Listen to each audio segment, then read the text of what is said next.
Hi everyone, it's Jennifer McCollum from Parent Teens. I am here today with Maria Sanders. You are going to love meeting Maria because she's got so many great tips for us parents of teens.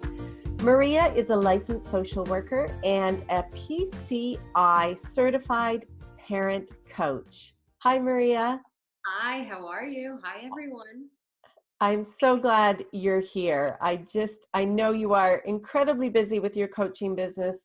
You have so much to offer parents. Can you tell us a little bit about your coaching business and kind of how you got into this parenting world? Sure. So I guess I could work backwards. Right now, I'm wearing the hat of a parent coach, and I work with parents of kids of all ages, from toddlers to tweens to teens. And I work with parents who are struggling with some sort of parenting challenge. And I do that either over the phone, over video, or in my office, which is in Northern New Jersey. And the great thing about the phone and video is I can reach clients anywhere, whether they are near or far, home or at work, wherever they are. It makes it really accessible to parents. And before I had this parent coach hat on, I was a school social worker for about 15 years. So I spent a lot of time in the classrooms working both in public schools, independent schools. I worked for a school for children with special needs, which was wonderful. And I feel like that just gave me a great foundation for both working with children and with parents and understanding everyone's perspectives, which has led me to be a really great resource for parents. That is wonderful. You have so much to offer.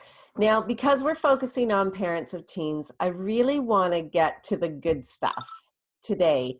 One of the biggest questions, not only I have, but every parent of a teen that I talk to, is how to create a really good connection with their teen. So it's super easy for most of us when the kids are younger to create that connection. The kids usually want to talk about everything and tell you about their day. And then all of a sudden they become teens. And I know you have some really good advice for us. So can you tell us, maybe, give us some ideas on how we would create a good connection with our teen? That's a challenge that I find a lot of parents asking about. So, the biggest thing is recognizing where your child is developmentally speaking. So, the teen time is a time of separation, which parents are very uncomfortable about because they're starting to see more independence and autonomy coming from their children.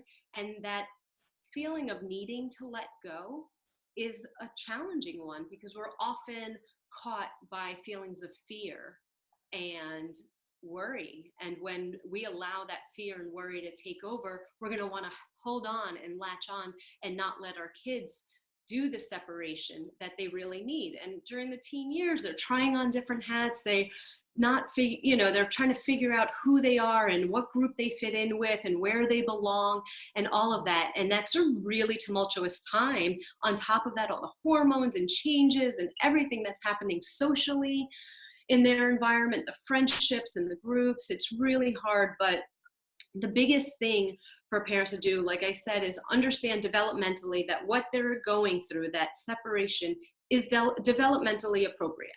All right, that being said, now what? Listen, I know it's not easy, but the first thing you need to do is take a minute to reflect. As your child is bantering with you, pushing away, doing what they normally do, take this minute to take a pause and observe and reflect. Am I being triggered by something? Am I being triggered by my fear? What's going on for me? Not even what's going on for my teen.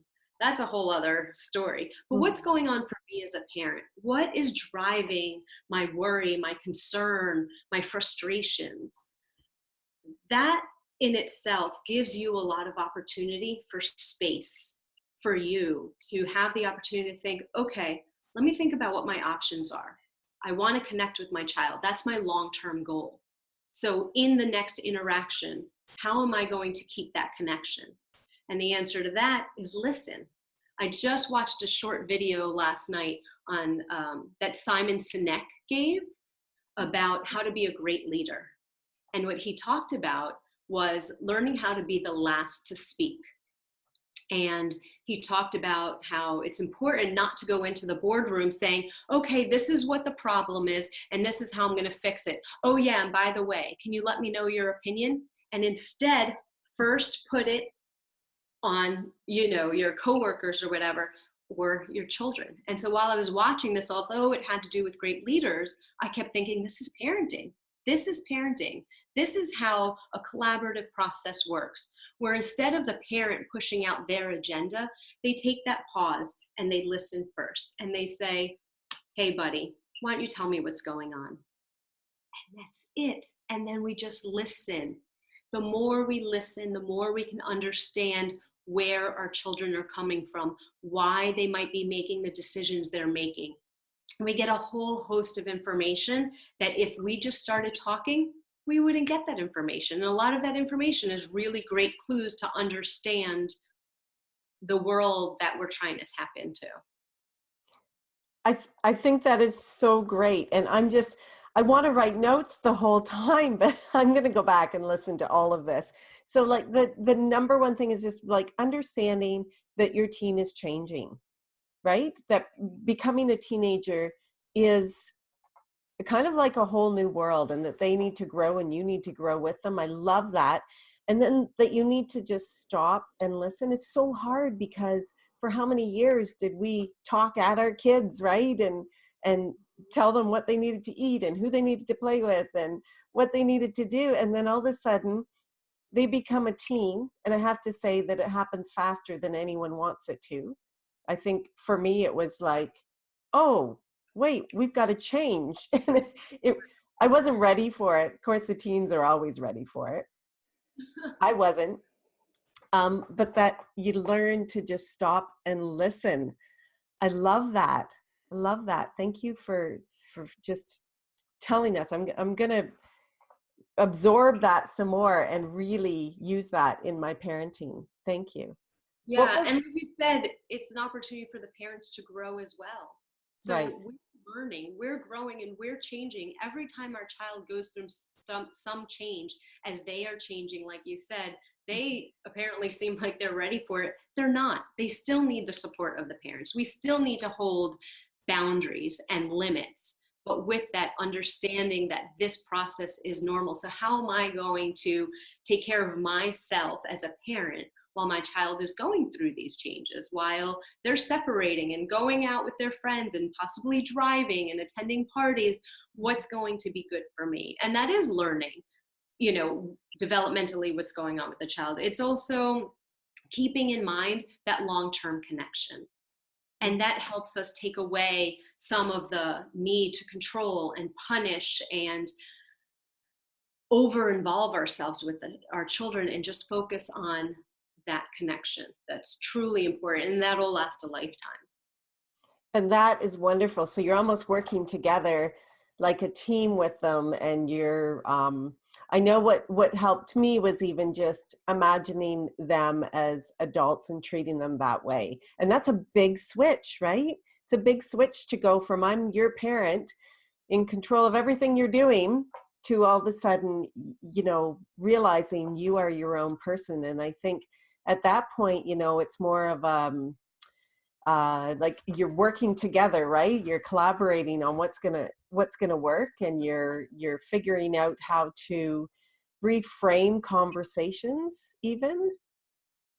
And so Maria, in your practice, do you work through all of this with parents? Is this how you would go through the steps of just identifying that your kids are changing, you need to reflect on them yourselves, you need to stop and listen, you need to work together? Is this how you work with your clients in your practice? Absolutely. So a lot of the work that I do is around conscious parenting, and I also incorporate a lot of collaborative problem solving in the work I do, because both pieces are important. I see the conscious parenting as the part where the parent really reflects on their inner landscape and how they're projecting to the external world, and all the things of how we were trained and parented, and the history and the scripts that we were given. And that's how we're parenting today. So I work a lot with the parents on recognizing, bringing awareness, bringing consciousness to what they're bringing to the table. But then the collaborative problem solving piece comes into, all right, we've got an issue. My teen wants it this way, I want it that way. How can we work together? This needs to be mutually beneficial. It needs to be mutually acceptable. And so how do we do that? And that's kind of what I was saying before, where you allow the child to speak first and say, you know what? I've noticed you haven't been getting your homework done. Can you tell me what's up with that? There's no judgment. It's not a good thing or a bad thing. It's just an observation. Hey, I've noticed you haven't been getting your homework done. What's up with that? Pretty laid back. But before you can even say that, you have to recognize what's happening internally. Because if you're not coming to the table from a calm place, if you're not coming to the table with confidence, like, I know I can have this conversation with my child without flipping my lid. If you're not doing that, you can't take the next step. So that conscious parenting piece is super important. So that collaborative piece is coming to the table saying, so what's up with that? I noticed you haven't been doing your homework, and letting the child first speak, because they may tell you things that you didn't realize. And then, okay, so this is easy to take care of. You've been going to bed late because you've been stressed about your lacrosse game. All right, makes sense. Like, let's work together on this now. What ideas do you have to your child first on finding a way so that you can get your homework done? Instead of the parent saying, okay, this is what you need to do. On Mondays, you're going to come home and you're going to do this, and then this, and then this. No. Have the child first have an opportunity to reflect on their experience. Where did this homework battle start? Where did the slipping start? And then that way they can start thinking about solutions and be proactive and collaborative. All right, let's work together now. If you see this is where it's going, how can I help you? If this is your idea on how to get your homework done, how can I help you? How can I be part of this?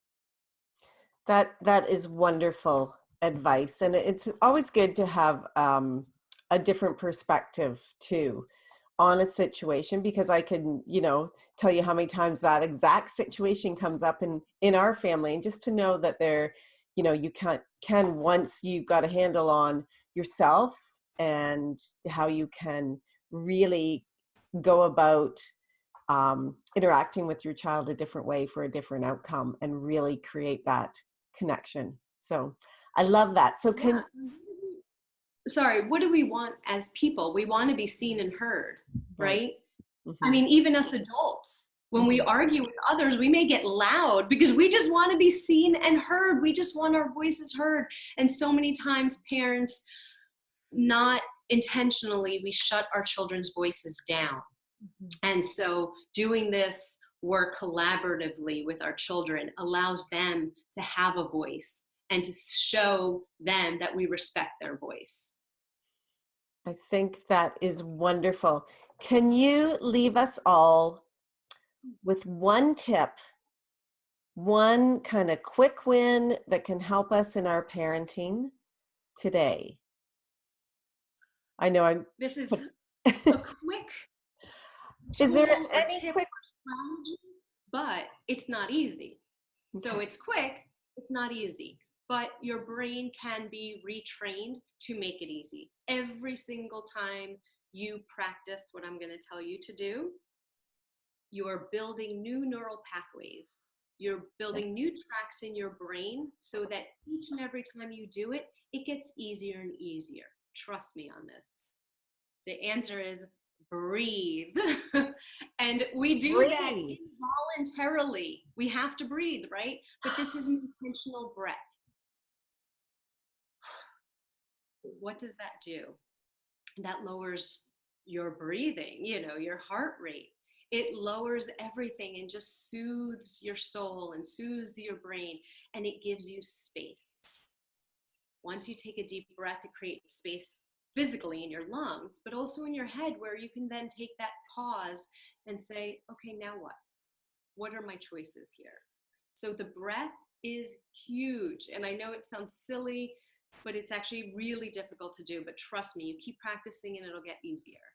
It doesn't sound silly, and it sounds like a great idea. So I am definitely going to take your advice. I bet you are an amazing coach. So is I'm going to provide links after our chat so that people can find you. And I love that you do both phone and video coaching as well, and in-person coaching. Is that right?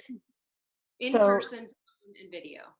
that is great. So lots of ways to reach out to Maria and connect with her. I'll make sure to add the links. But thank you so much, Maria, for sharing with us. This is such an important question in so many people's lives about creating that connection. And I am going to remember to breathe. And I hope everyone else does, because I think that's a powerful tool that we can use. So thank you for that, Maria. Thank you for having me. It was nice to see you. You too. I hope to see you again. You will. Thank Take you. care. Bye-bye.